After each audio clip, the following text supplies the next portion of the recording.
Well, hello everyone. This is Kylan Hunt again, and what I want to share with you today is how we go through the process of setting up a full point and a refill point on a brand new soil moisture probe that's just been installed. All right.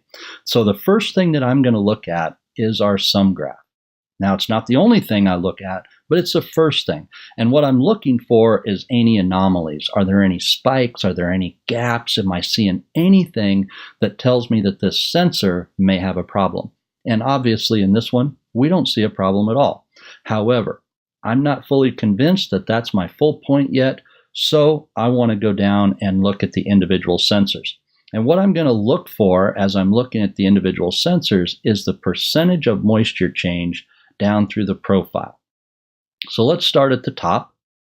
And as we move through the profile, I'm looking for consistency to see if there's anything that may be wrong with the technology, anything that may show an anomaly in our soil type. And what I'm seeing down through the profile is a lot of consistency. I'm very, very happy with the way this system installed.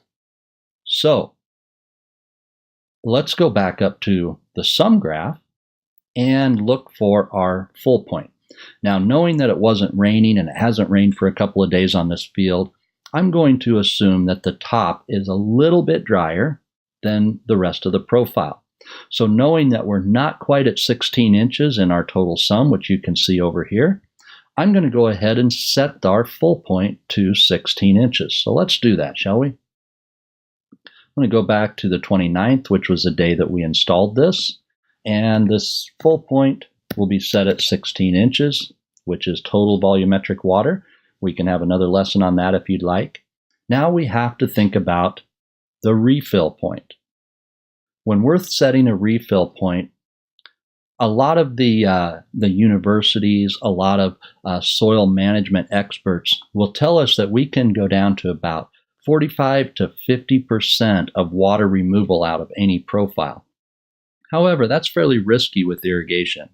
So let's think about 75%. If we only depleted the total profiles down to a 75% moisture level, would we be okay with that? I would say absolutely.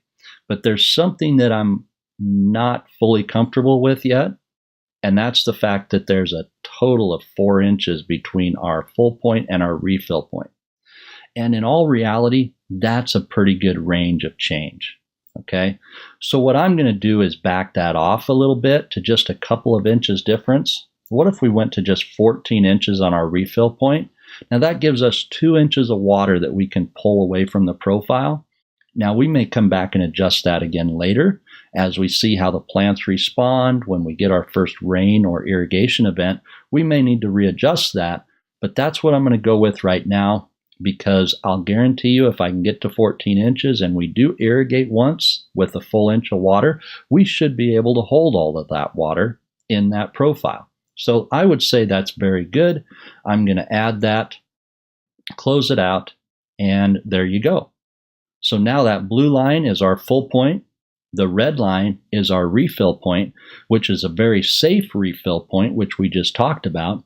So now we're ready to go and give our very first irrigation recommendation. We'll talk about that in our next lesson.